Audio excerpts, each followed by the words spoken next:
Gav said that Otto might know something.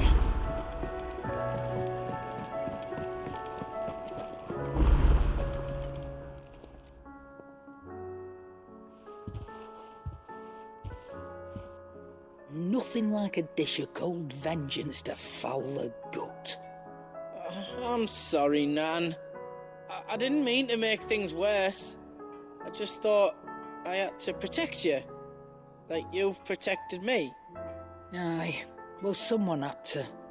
Your parents certainly didn't give a whit for your well-being.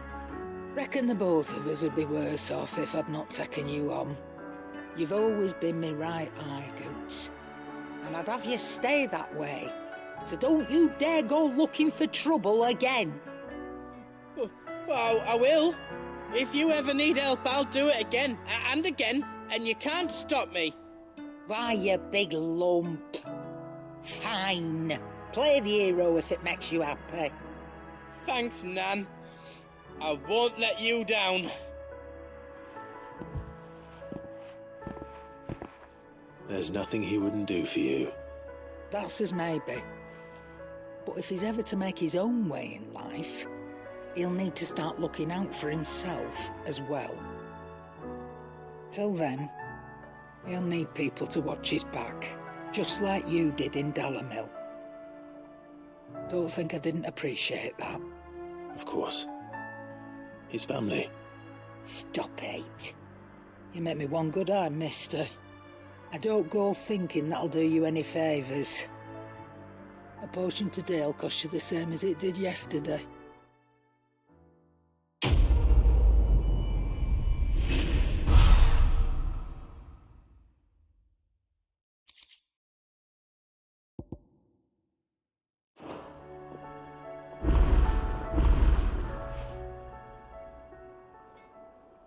Let me tell you a story, Clive.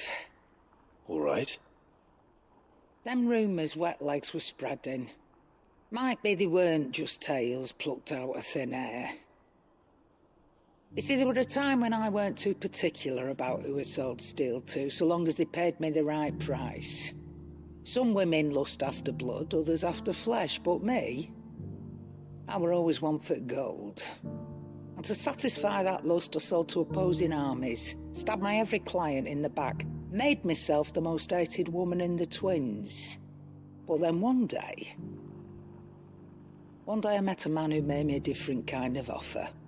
Said he'd give me access to a realm-wide community of like-minded individuals in constant need of steel and sundries. On the condition I sold to him and his alone. Was that the first time you met Sid? Aye. And I fell right into his damn trap. He was true to his word, so I ended up being true to mine. And I soon started making the best profits I've seen since taking up the trade. And all without aiding or abetting any outlaws. Except Sid himself, that is. Told me about his plan to topple the mother crystals, you know. Said that with them gone, the realm would want for all manner of things. An opportunity for the likes of me to mint gil. Why, I reckon an enterprising individual could find himself the richest dam in the twins. And that's when he had me. I emptied my stores that day and moved into the Hideaway proper. And the rest, as they say, is ancient bloody history. A dozen years on, and I'm still not the richest dam. Not for lack of trying, mind. But I can say that I have never been happier. You've all shown me there are some things more precious than gil. That there are. So don't you go messing it all up, or you'll have me to answer to.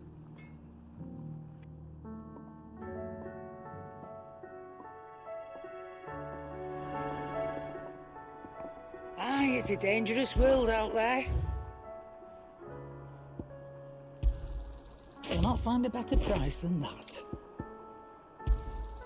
You're rubbing me blind, you know. It'd better all be here.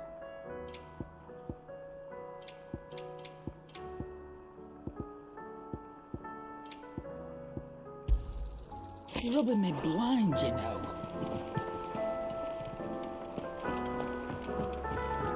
Which song should we listen to? So, did you have that word with Tomes then? I did, and he was as helpful as ever. He told me exactly where to look, in fact.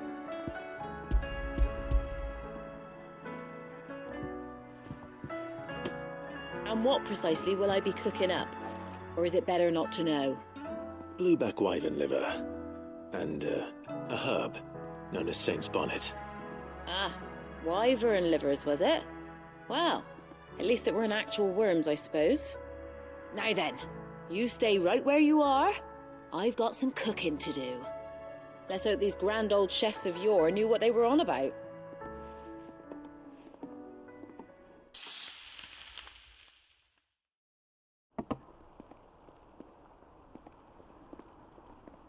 And here we have it. Fried mortress of skyworm. Ivan's offered to make sure it's fit for consumption. Well, I say offered.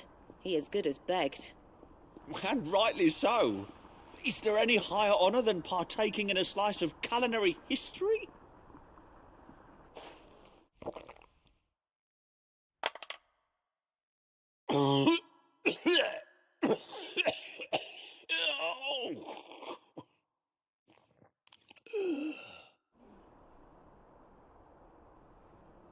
So, not fit for consumption then?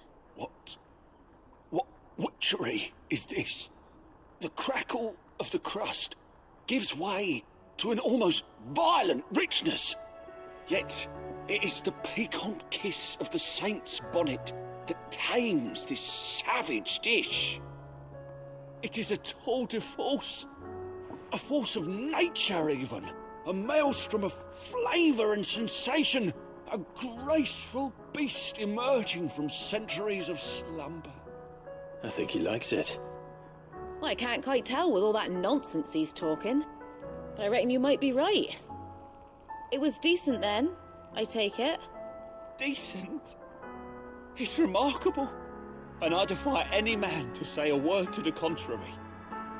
Sid, might I suggest that you command a party of your finest men and women to procure a dozen blueback wyverns forthwith? I'll give it some thought.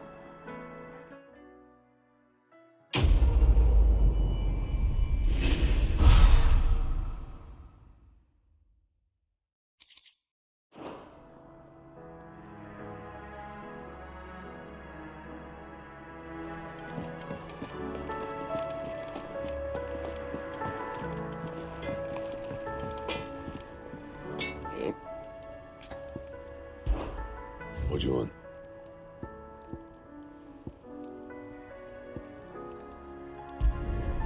Not bad, if I do say so myself. It'd last you a good while.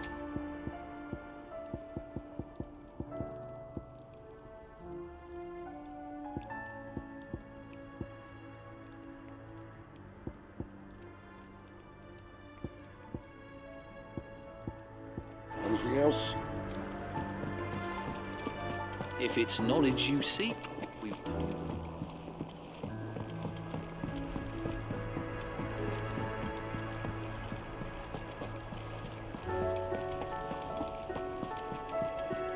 Paul said it was an army of a cash. How are we supposed to do our duty when the hills are crawling with a kashek and the valleys are full of heath? Clive? But if you're here, where the hell is everyone else? Don't tell me. They're all right. But it's a long story.